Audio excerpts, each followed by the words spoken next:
Good evening, everyone. We are starting the day 2 of Symbolic Studies. Hi. Hi. Hello. Hi.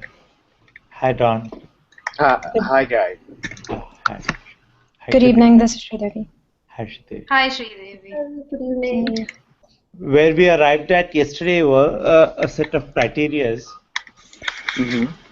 internal criteria, some external criteria, and what we have categorized as time as a criteria. So internal criteria were attention, mood, comprehension, memory. Yes. Oh. Yes. Hi, Samir.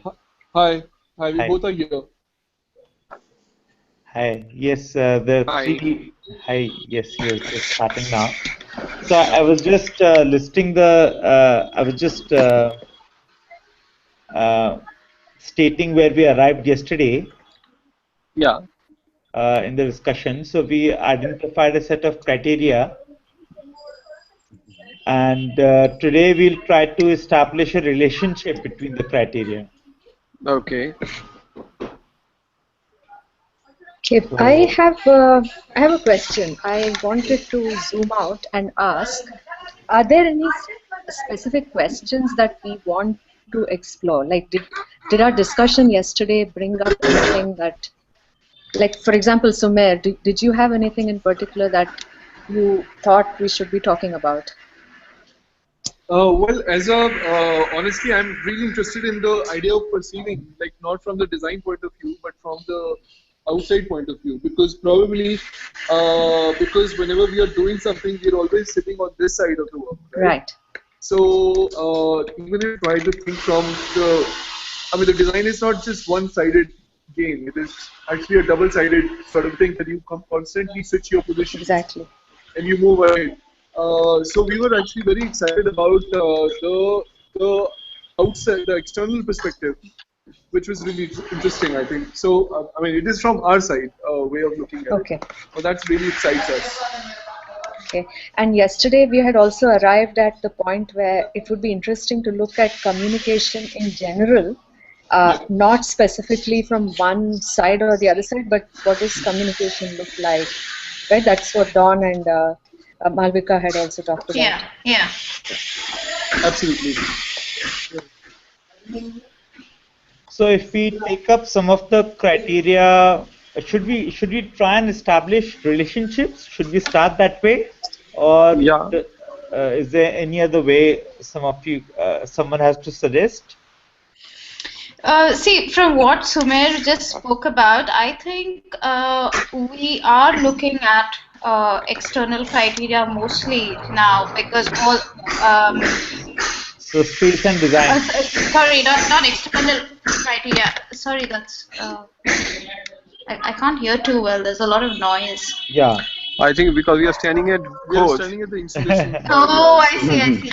Okay.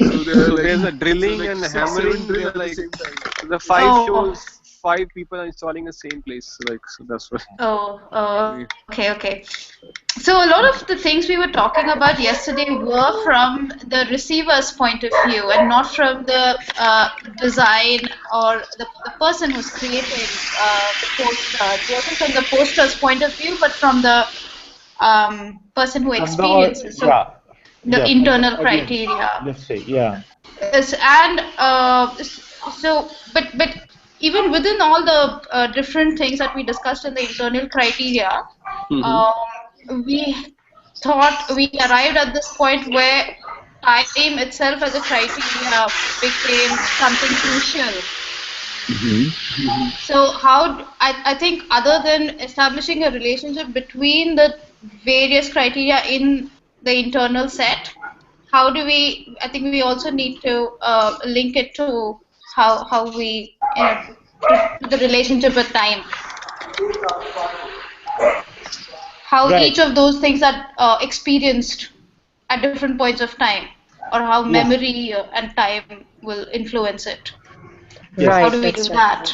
So what are you suggesting as a way to go forward and establish the relationships in the criteria? What are you suggesting? I don't know. I don't know if somebody like Dave might have an idea about how to go about this. Dave is here? Yeah, he's here. Um, Dave, can you? Yeah. I'm playing catch up here. What are these criteria for? Okay.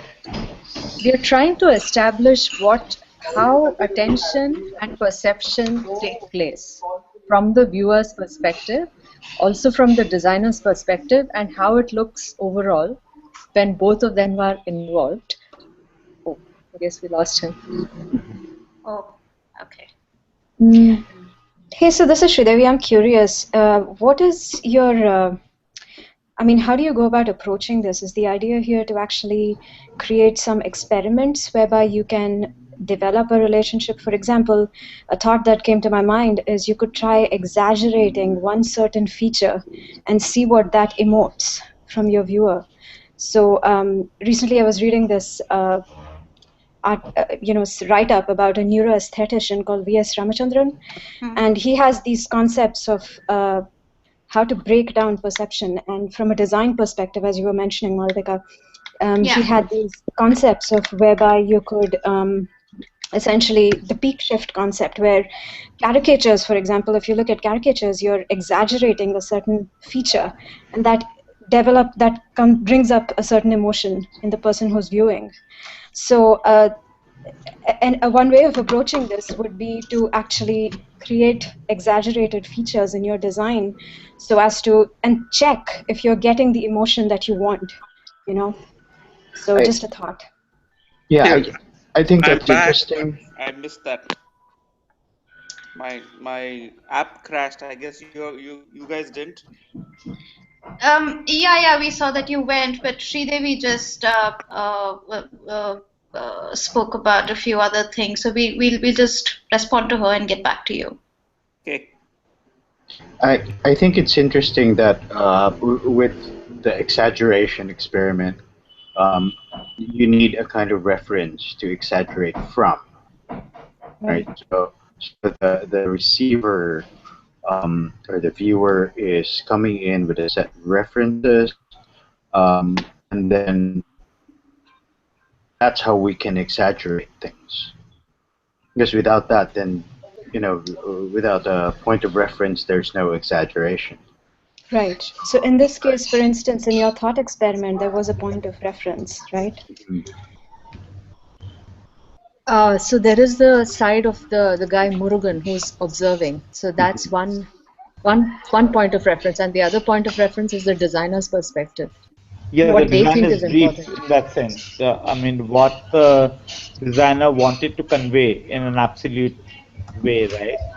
Right, and what they think that the viewer wants to see or might catch their attention. Right. But if we are talking about design, wouldn't a designer always want to succeed? In communicating. Yeah, so a designer would always want to succeed in communicating, in making the intended impression. And That is true. That is true. But what if we take it for granted that that has already been achieved? Especially in this thought experiment we did, we have an existing poster. We know that it's already in a public space, and it has a certain role that it's playing. So let's take that as a given. But when we take the experience of the viewer and we're trying to establish a relationship between how it is perceived and the process of that the stages of perception from attention to comprehension. How do we establish that relationship? How do we go about that? Are there any logical processes that we can think I of? think Sridevi had sent one link in which the process Yes. of perception was broken down. Yes, I saw that. Right, and then there were all these different. So the first thing was stimulation, which we talked about the blob. Second thing was organization, which is we start trying to make sense, or sorry, we just store those impressions. The third thing was interpretation. The fourth thing was storing it into the memory, and the fifth thing was recall. So there's stimulation, organization, interpretation, memory, and recall, which are all the things that go into perception. Yeah. Just for a viewer. Yes.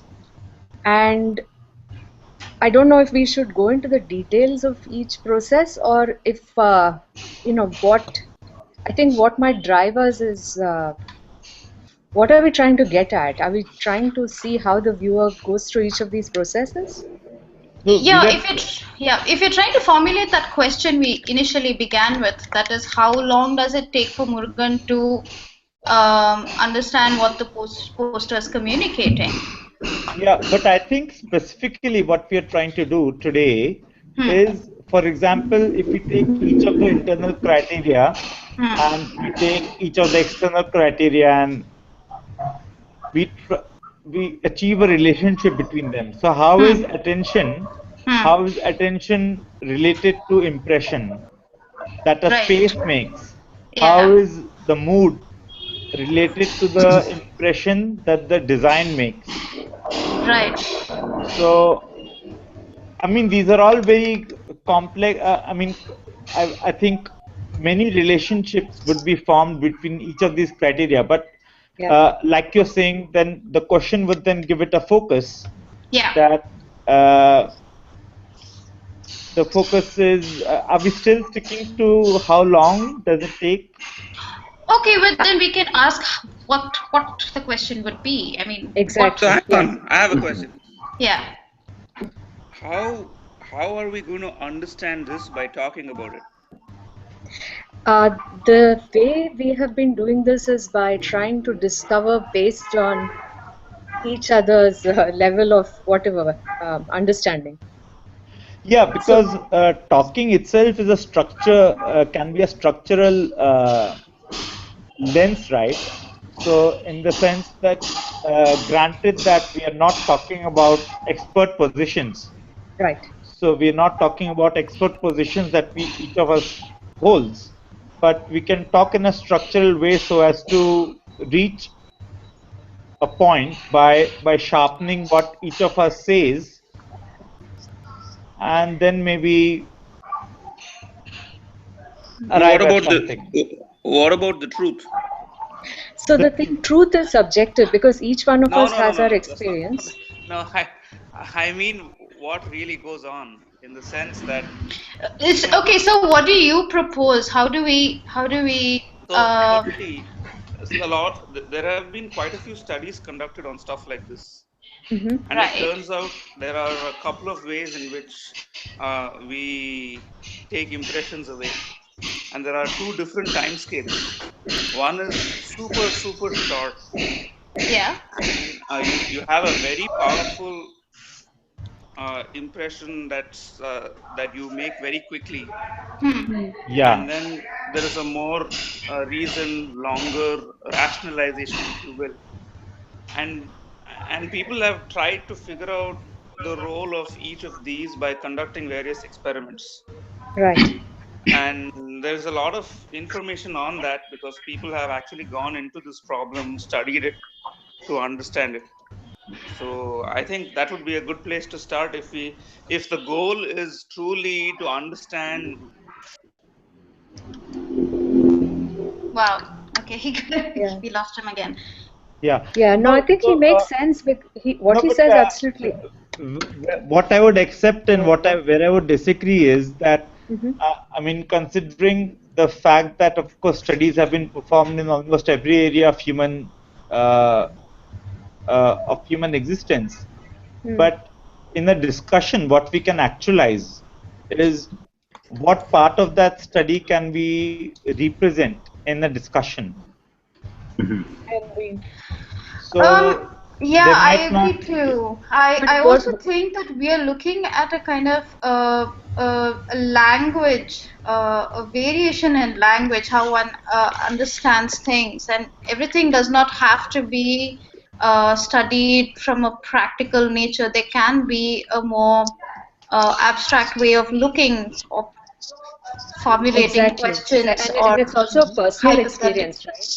Right. We are Right. trying to formulate from where we come from and our personal experience. And when, Yeah. say, Dave, for example, if Dave hears this question, what is the impression that he takes away from it? Sorry. Which question? I got. So if Yeah. I ask you a question such as, if you were designing your product, whatever that may be, if you are a mathematician, whoever you are, if you're designing a product for somebody, what is your viewer or your end user, how would they perceive using your product? You are the designer. So if you were to put yourself in your user's place, which is the same question which goes for a visual designer or an artist or a musician, it's the same question really. So I guess we are coming from, how do we answer the same question from our own experience, even if I we may see. not be familiar with the studies themselves. I see. Okay. So that's a totally okay. Now I guess that's totally in my mind at least. That's disconnected Yeah, so from Dave, what happens.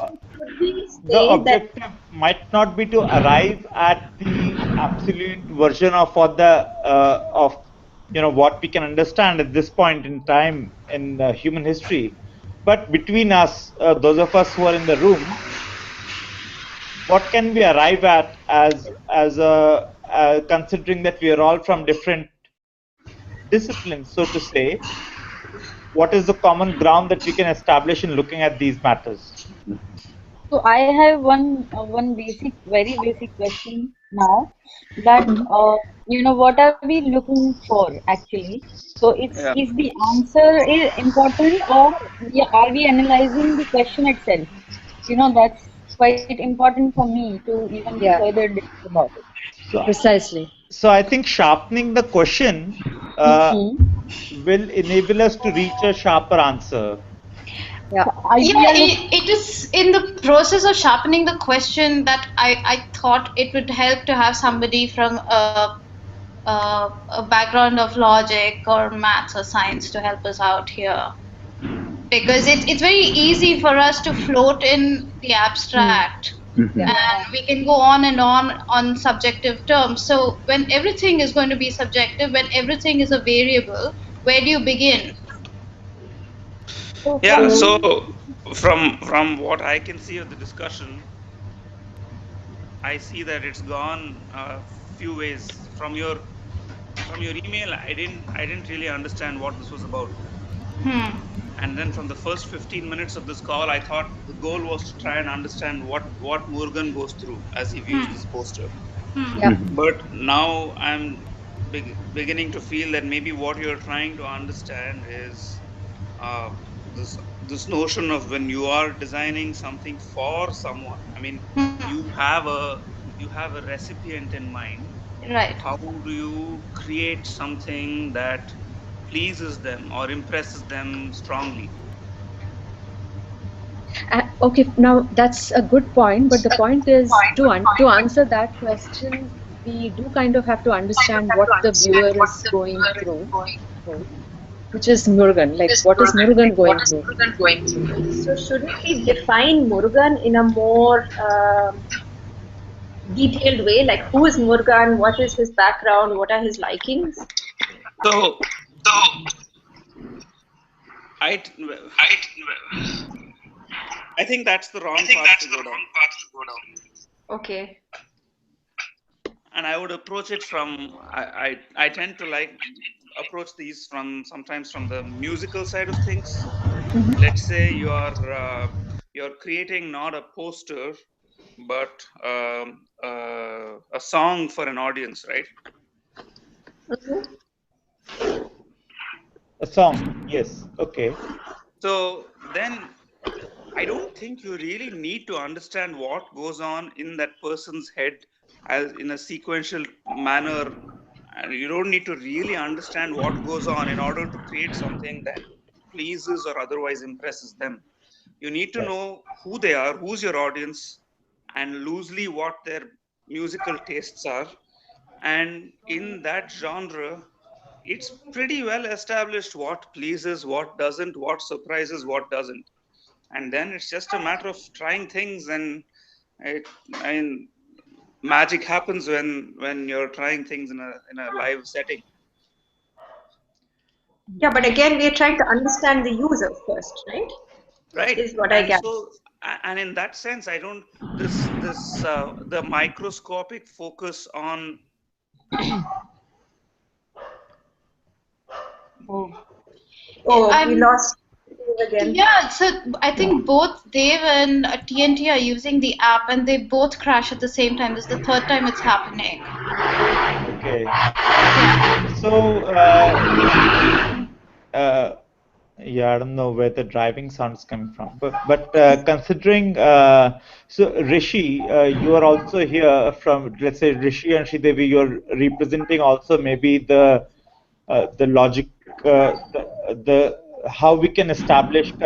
So we have this session is, let's say, initiated as symbolic studies. So we are at one basic level trying to understand how do we symbolize these variables that we have ended up with, and how do we establish the relationships with these variables. So would someone who is, let's say, more familiar with the logical apparatus of doing this want to take this up? Actually, before you go on, can I ask one question? Yeah, please. So maybe I missed this. So what are the variables? Yes. Okay, there are internal variables and external variables that we kind of figured out yesterday, and the internal variables are, okay, where is that? Attention.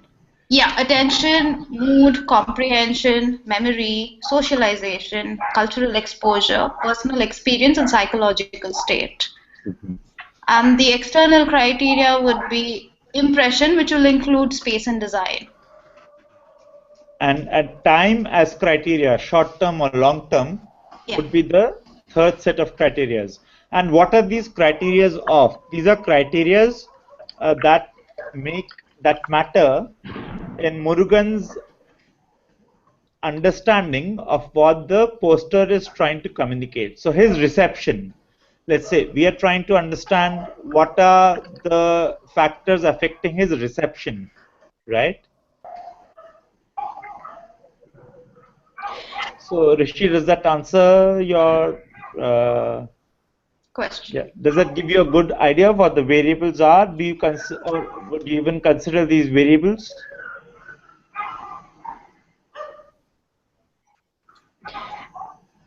This is Sridevi. I'm almost thinking that you might have to approach it in a heuristic manner. Like, you're talking about it because I come from a data background, so I would think you would actually need sort of survey data analysis. That's what I'm thinking of. It's kind of like taking a survey. You ask this guy, okay, here's a picture, what do you think of it?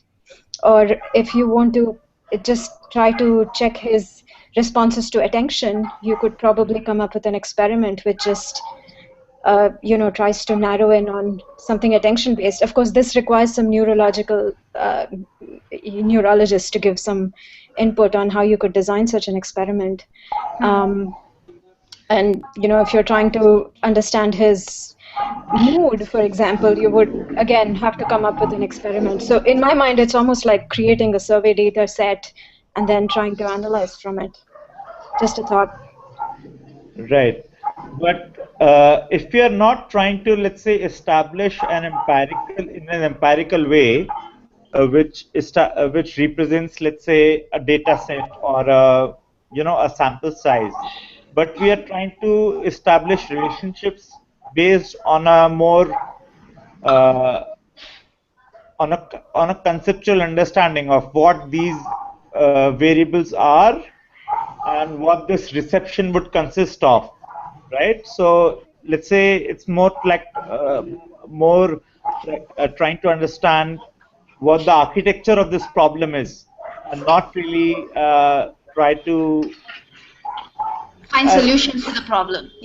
Yeah, so if we architect the problem, and so that we at least know which are the columns, which are the beams, what are the rooms, what are the, so something like that. So you're trying to come up with the survey questionnaire. Right. Right. So suppose, yeah, go ahead. Yeah, I think when Dev was speaking earlier, it was an interesting point that he brought up that maybe we could consider about the designer knowing the receiver. And I think that's a kind of relationship we can consider maybe in terms of how congruent they are. Okay. So if the designer or the transmitter is sort of aligned, the more he becomes aligned with the receiver, then communication becomes more possible. I think that's what it brings up, that possibility to consider as a relationship between things.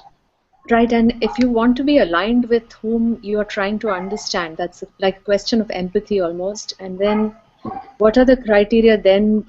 And I think all the things that we discussed thus far were sort of trying to put ourselves in the place of the viewer. And that's, from all our perspectives. What does it feel like to be viewing this thing? So just one point here. So when you say viewer, then I guess you mean typical viewer. So then I guess I think Dave also mentioned this, you have some sort of a target audience in mind.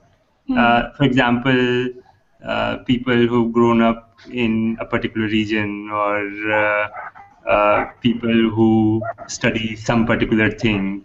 And then once you have the target audience in mind, if you want to, for example,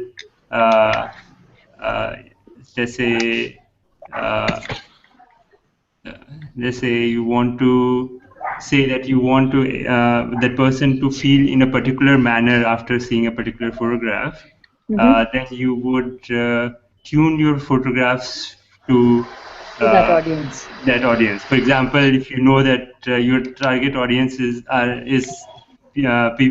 set of people who have grown up in California, then you'll show a photograph of some spot in California, and then you'll get some particular response from there. Right now, but to come up with the target audience is the step even before that, right? Like we are trying to get the criteria that what are all the high level variables that you need to know in order to slot people into audiences. And I would actually like to question the target audience definition, in the sense that I'll come back to the failure of design. So the definition of the target audience is maybe, and like Don was saying, the alignment of it with the actual audience, that would be the success of a design product. But what of all the instances where the alignment is not there? Right, and there's two sides to it. I mean, you can approach it from the thing that let's try to understand the audience first and then try to come up with what we need to do, or we decide what we think the audience wants and then we make that.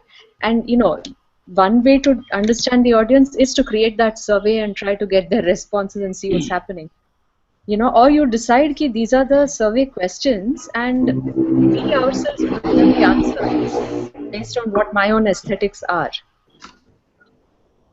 Yeah, I mean, Steve Jobs, of course, would argue that the consumer doesn't know. I have to design something and tell them what they need, so it almost seems like you have to have a vision of sorts.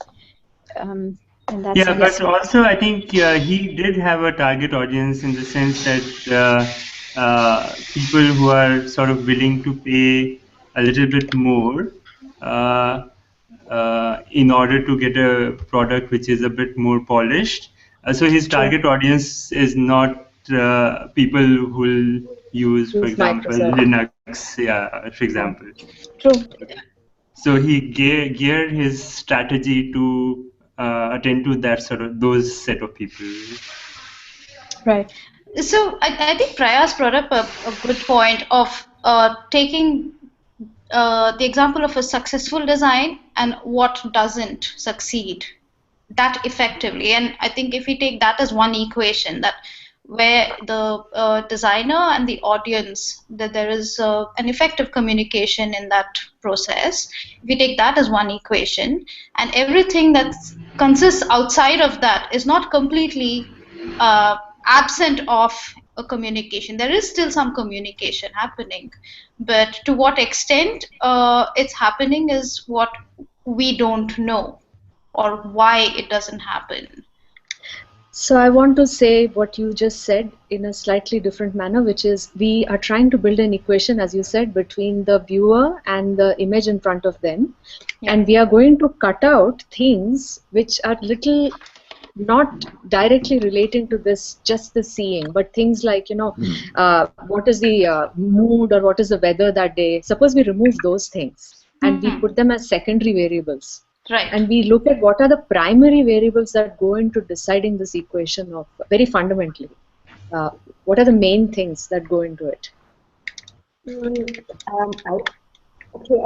On a very large level, I would think it's the viewer's consciousness. If we can sum up all the criteria under one big umbrella, could we use the word consciousness? Yeah. But the consciousness is the profile. So let's say if the alignment of the user and the designer's intended audience, if the alignment is good, then the consciousness of the viewer is equivalent to the profile of the intended viewer that the designer has defined, right? So, so we cannot. So that's what I'm saying. If you focus on the instances of success, then we are not actually looking at the huge subset of the audience that is actually outside, the successful target. So most design, the audience of most design products, right? The proportion of its successfully targeted audience to the mismatched audience, for example, what would that proportion be? Variable. But that doesn't matter, right? That's not what we're interested in. We are interested in why is it succeeding? It's succeeded for some reason, and what are the criteria that led to the success? Yeah, we are also interested in when it is failing, what is getting communicated and how. So maybe I have one thing to say there. So there can be two kinds of failures where you don't have a target audience in mind or have a wrong targeted audience in mind. I think then at that point you're doomed for failure. So that's, I think. You get lucky. Not exactly. It could be random chance. Yeah. Yeah, random chance. So let's say this is a statistical statement that by chance, maybe sometimes you might get lucky and it might work out magically. But if you are, I don't know, gearing your campaign towards classical musicians and then playing them pop music, most likely it won't work. So let's say alignment is there, but even then there is some finite chance that it might work and then finite chance that it might not work. So in those cases, maybe failure could tell you something, and maybe those are the things which we might discuss a bit more. Right? Sure. So you talked about the probability of success and the probability of failure and the subset of a probability of failure within a target set which is supposed to be successful. So these are interesting terms. Yeah? We could use some things like probabilities in these defining even individual variables such as attention spans and socializations and psychological states. For all of these, there are various distributions of, the profiles of the audience are a collection of distributions of various traits. Yeah, so exactly. We're kind of looking at a kind of field of probabilities, right? And seeing where they kind of intersect. and where they intersect the most, that Right, would be success. Where they intersect the least, that would be the failure. Yes, I agree with that. Actually, can you say that again? Maybe I missed the point slightly. I think it's sort of like looking at fields of probabilities and where the designer's set intersects with the receiver's set. That's where the success happens. Yeah, I guess, or I would say that at least you try to gear your presentation so that that overlap is substantial. And then even, so suppose you have done that, now even then I think there is some chance of failure. You won't strike every time. And then that depends on slightly more detailed variables. For example, maybe your target was clear and you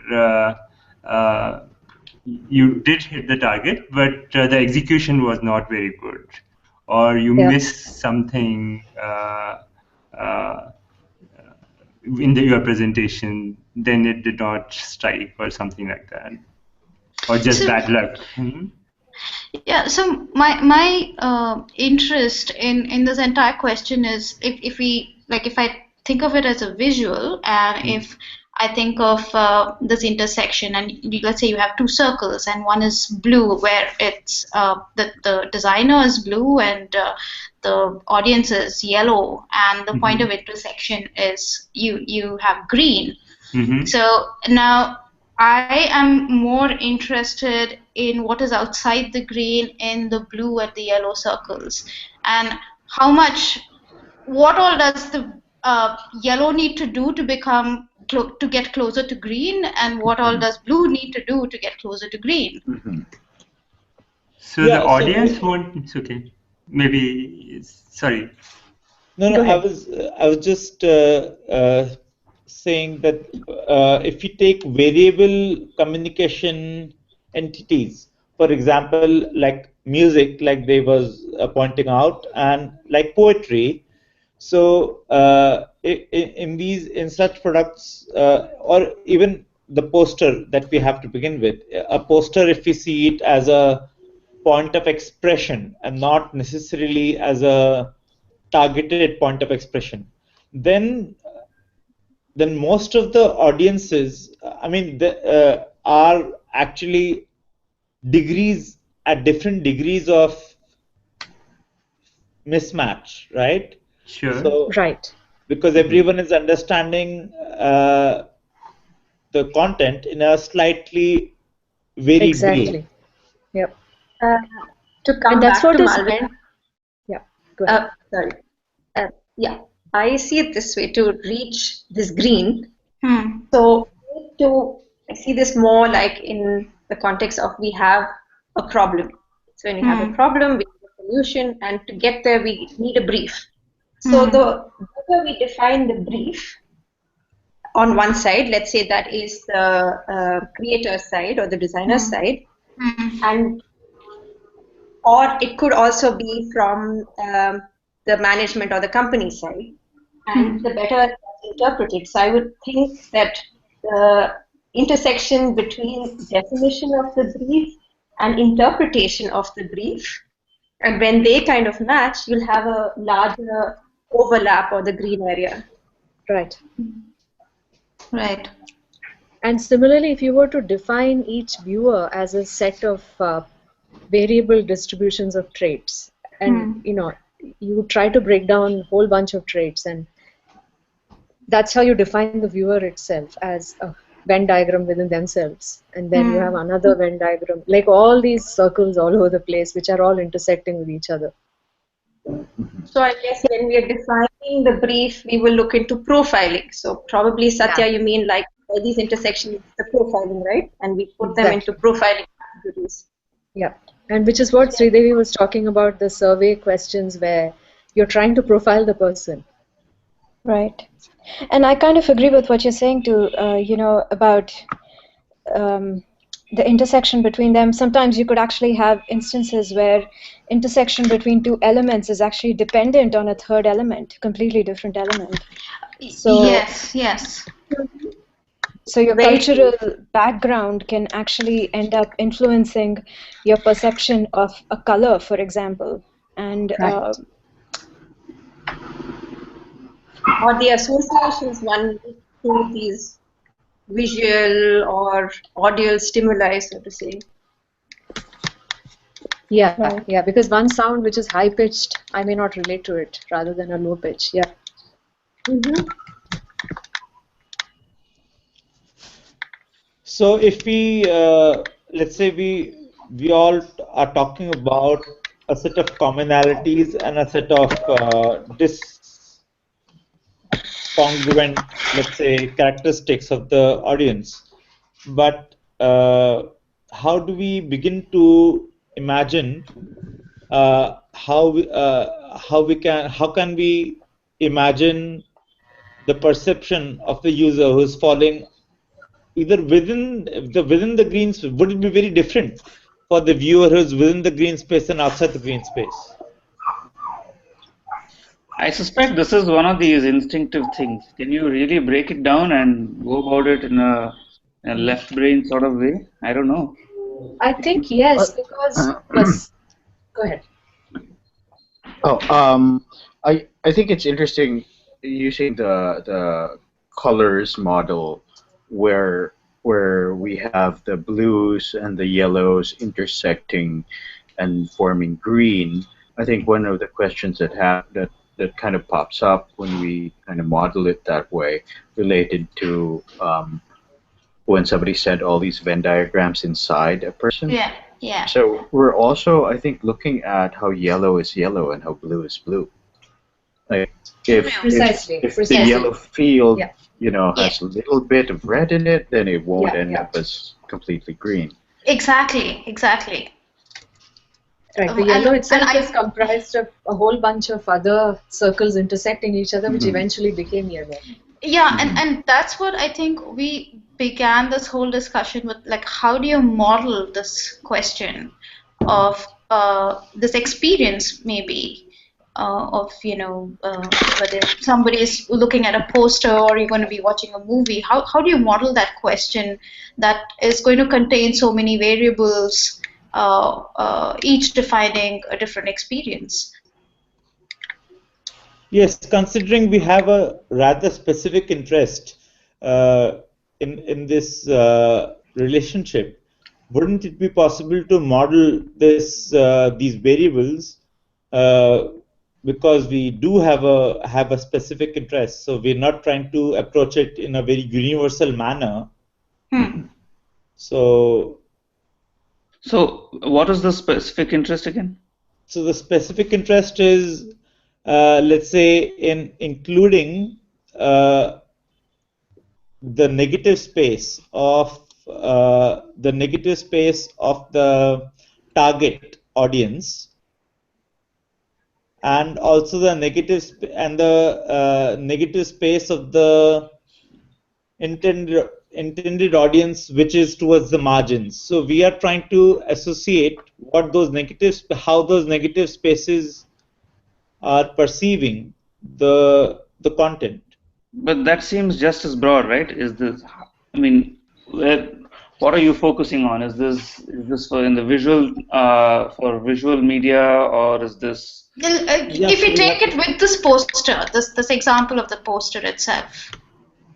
Okay. So we have a section that has succeeded in communicated in understanding that it's a movie poster of a certain movie, but for those who haven't, like yesterday, Sumer was giving this example of, let's say, a film poster in Russia, and an Indian may have never been in Russia, and how they experience that poster, because you may not be able to read the typography of the poster, and how you perceive and understand that image may be very different from how you will perceive and understand an image within your own cultural context.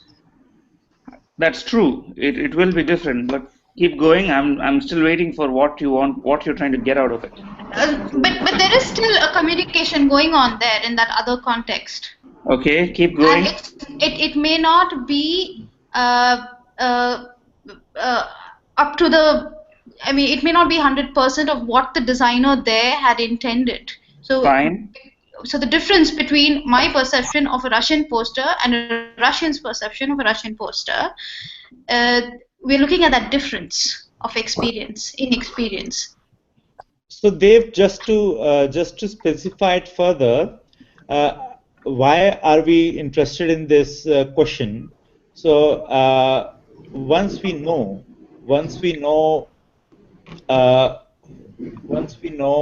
the relationship between these negative spaces to the content, to the poster, we can understand or maybe derive a value which is the optimal time that one has to spend in receiving something. So we can arrive at that if one understands, for example, that someone who's outside the green zone is principally outside the green zone because he's not spending enough time, or some other reason. I mean, I'm saying the relationship between. Is this becoming clearer, or? Yeah, actually it is. It is. So we are talking about communication, and we want something to communicate to somebody, and we are talking about how much time that is. Like you said, it may have communicated if the person was there for longer, or so how do we the expand variables that were grain? differently designed. Yeah. Exactly. Maybe there's one more aspect at least. I mean, the other person might not even be interested, right? So time is not the only thing you want. Right, exactly. Something else in which it may be that it's a similar language or something. You're trying to catch somebody's attention. So it may not just be time, it may be something else. Those who are not interested are already in the negative space because they have chosen to put themselves there. No, we are talking, you mentioned wanting to explore the negative space. Negative space, yeah, right? yeah, exactly. So we are including them. Yeah, they're already there. So we are interested in knowing how we can make an impression on them in spite of their not being interested in. Precisely. And so you said one of the things is time, and there could be some other variables because of which they get interested. Yeah. I was looking up what this, like, because we started with the poster of this Dilwale movie, and I saw how they were advertising it in German, and I see that they have changed the name totally, and it's called, literally translated, "Who comes first gets the bride." So I thought maybe, to have this comparison as a basis would already show us how it's advertised for an audience who knows the scenario of arranged marriages versus love marriages to a German audience who has no clue about this kind of a scenario. So it sounds like early bird gets the worm to them here, rather than here where who has the will and the big heart is getting the bride. So maybe keeping these two parameters, do you think we can get to a more tangible solution? I'd like to clarify something. So we are kind of computing towards clarity, right? In other words, if something happens to the viewer and something else is communicated, or he makes sense of it in a different way from what was intended. Right. Do we consider that? Because something else is also happening there, and some kind of communication is also happening there. So it might be interesting maybe later on to consider what that is. Yeah, so we were kind of talking about that with variable communication of entities like poetry or music, right? So, so I think, yeah, we would be interested in the miscommunication that happens, or the variable communication. I don't know how you would call it. But Prayas, I think even if it's music or poetry, it's very similar to a visual art piece. I feel like we need to step back behind these things and not consider the type. True. But just to go back to this, I don't think that's quite fair No, because why? in music, for instance, timing is very important, and the artist controls that.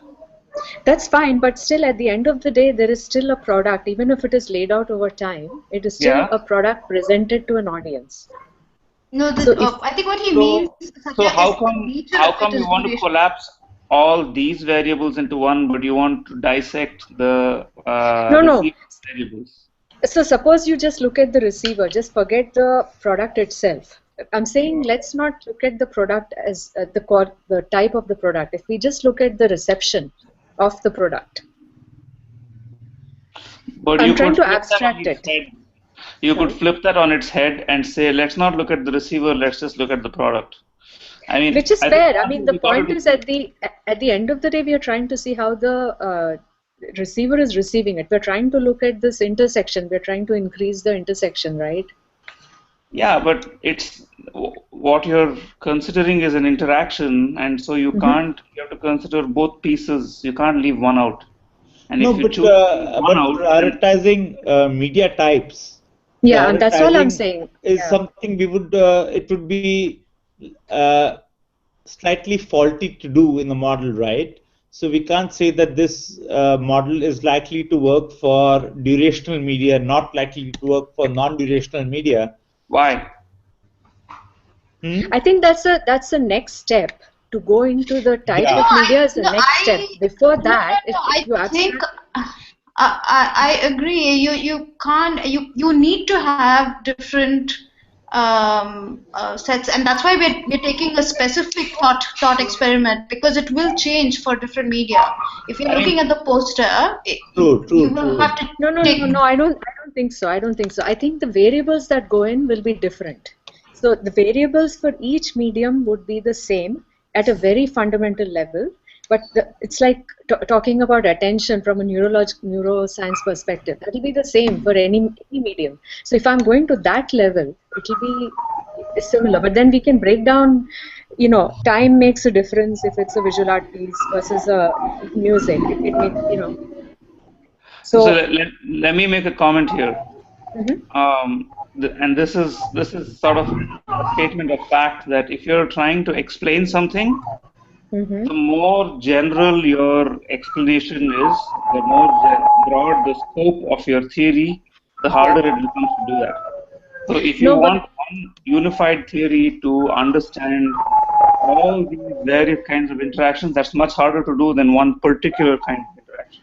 This is true. I mean, it's two sides of approaching, inside out or outside in, where if I try to work with one specific media type and I work backwards from it, I try to reach a higher generalized sort of model, or I look at the generalized model and then come down and break it down into various media types. So I guess we can pick either approach. Yeah, and we can go step by step. I mean, there's no urgency of trying to resolve the entire matter at one go. Right. So we can pick how we want to go. Like I take Yeah. a small piece and I expand that. I think Prayas, I've been going on and off. Oh, hello. Yes. Yeah. Yes. Okay. Yeah, I've been going on and off, but I think it is very interesting how we are all gathering into something really. I think it can come to a very productive thing. I think all we need to. I completely agree that we should not rush it and to conclude. I also think that we need to have a little more structure clearer. I think. And then we deal into those modalities individually.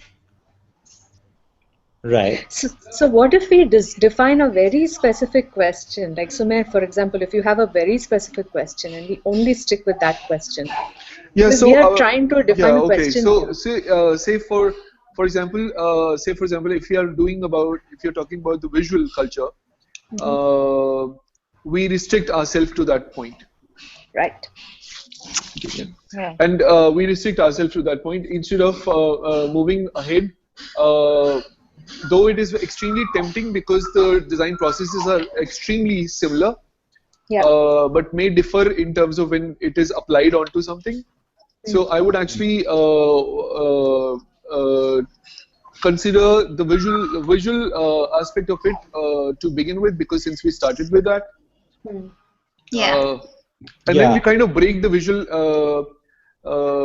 modalities and kind of what is Oko's central point. It's interestingly how the process can also be changed, by while you're doing something that you were always surveying and researching something, and while you are doing it, you really know that this is, I mean, how Steve Jobs actually worked, So that's one way of doing it, that you kind of defy all the understandings of it, and you move ahead with whatever you want to do, with keeping that as a background, but not giving them what they really want. You're giving them, basically, you're creating your own rules. So Precisely. I would say innovation becomes really interesting, even if you're doing the survey, yes or no, even if it is an essential part of your work, you should really know how to break things or what is happening. But when you deliver, it is your signature or your own understanding how you want to resolve that question. It may not be an answer to the survey question. Yeah. So I mean, I think we should take this input of sticking to visual culture, because we started from there, and so let's say we really come back to our poster. Yeah. One more interesting thing, that see, when you talk about poster, there is a fundamental understanding of a poster. When you design, now just imagine the same guy was supposed to design a ticket or a different model, like within, like say for example the DD. Now this is a subject matter which we are extremely familiar with, but it may also restrict. Oh. So I think what it sounds like to me is to have preconditions. We decide we are only talking of a poster. Because it's like otherwise it becomes too many variables. So that's what I was trying to get at. You come down to a fundamental set of primary variables. But yeah, and we can proceed further one step and one media at a time, let's say. Yep. I also have one more suggestion. Like we can also stick to the theorization of the question itself also. Yeah. Like, Right, that's another approach. Framing the thought experiment itself. Yeah, and that's more interesting to every kind of, everybody whoever the field, like whatever the field is, Yeah. So if because there's all everybody this, is actually dealing with text everywhere. Yes, I'm back. Yeah. 1 second. Yeah. Did I miss something? No. Yeah. I guess Jinal was saying that the other way to look at it is also to look at framing the question. Like instead of focusing on the media type, we can think of the framing of the question, because that's what she's saying is that's also an interesting thing to think about. so if there's all this interest and focus, then I would say we should refine further on what it is we're trying to get at. Right. Not just this quote unquote question, but what do we want to get out of this discussion? So that's what the framing of the question itself. We are discussing about the variation on that. It's not a question, right? It's the no. So towards arriving at a question, of course, the ultimate objective is that we understand the relationship between the question and the perceiver, the receiver, and so that we can more strategically segment the audience, right? So in the sense, at this point we have a target and we have the miss. I'm still not clear. I'm trying to if you were to make a statement, not ask a question, right? And the sentence starts with "I want to." I want to. What is the end of that sentence? In my opinion, I want to understand how communication works between a visual poster and a viewer. This is my question. Does anyone else have a different question? Yeah. So I want to understand which are the different ways in which I can define the audience. So which are the choices that I can make in reaching exactly one set of people or another, and how are those choices to be made? So Okay, so I'm those are two interested in different questions. segments. Two different questions, How yes. many Yeah, I'm other interested in I want to? segmentation. Yeah. Everybody has their own questions. Maybe we 12. can conclude this session, with this question, and we can write and gather an email, Yeah. and gather, set of questions with everyone, and Excellent then we suggestion. can, Yeah, and maybe we can have a one session for each question. yeah, Yeah. that's more See, interesting. Yeah. yeah, So taking one from session for each, not question, but goal, right? Goal. Yeah. One Yes, session for yes, each of yeah. these. I want So to. questions will define the goal. Yeah. Right. Other way Exactly. around. Other way around. No, if we are starting with the question, if we take the question, the simplest unit, and then go from there, then maybe we come to the goal with that. But we make it a target. Let's say we make it an objective to gather all the different questions or goals or objectives that are co-present right now in this room, right? So we try and gather them. Yeah, That's what Gino suggested, and I think that is where we can hope our outcome of this 2 day study group to be, considering we are at the end of our time today.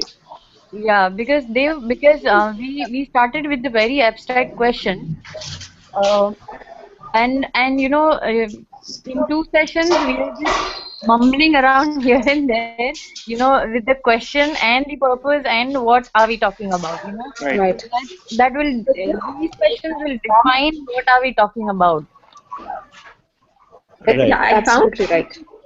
a basic that already this one question, the way we went all around beating around different bushes, was more how does each individual interpret the question. Yeah. So I thought it was really interesting to see what approach one uses, and if that itself seems to be an experiment on its own. Yeah. How do we Exactly. interpret this? It's Yeah, like totally. we are trying to frame the research question. Sorry, Sridevi. No, I was just going to say I totally agree. I mean, I feel like this whole exercise has been an experiment in itself. Very true, where it just shows that everyone perceives things so differently. Yeah. So, Yeah, absolutely. Yeah. Yeah. Don, would you like to add something? I'm. It's still all swirling in my head, but in a really pleasant way. So, Okay. so it's good. But yeah, I think that maybe it is about defining specific instances of the thought experiment. Right. So we take the thought experiment as a format, and we capture questions that each of us, or questions or goals that each of us might have in the format of the thought experiment. Is that where we are at, right? Sumer, any concluding, any last comments before we wrap up the study group? Looks like he's on mute. Okay. I just want to ask Dave again to refresh my memory. Dave, you said the question was, I want to dash. Is that right? It's just if we're having a discussion, it's more productive if everybody is on the same page as to what is being discussed. Yes. Yeah. Yes. So That's at the very basic. right? I mean, you come together for a meeting. What do you expect to walk away from that meeting with, or what is it you're wanting to do? So more than a question, I want to hear. I would like to find out statements of what people want from the discussion. What is it you're trying to arrive at? So what are we trying to arrive at? Yeah, so that's why the I want to something something. It's a statement, not a question, and it's a statement of your desire to do something. We can answer this, and everyone can answer this and go about it next time. Yeah. Okay. So that's the takeaway then, that we reach out to each of you to maybe help us join, collect these thought experiment formatted statements, goals, objectives, or questions, right? Mm-hmm. Yeah. Yeah. Okay. So we'll do that.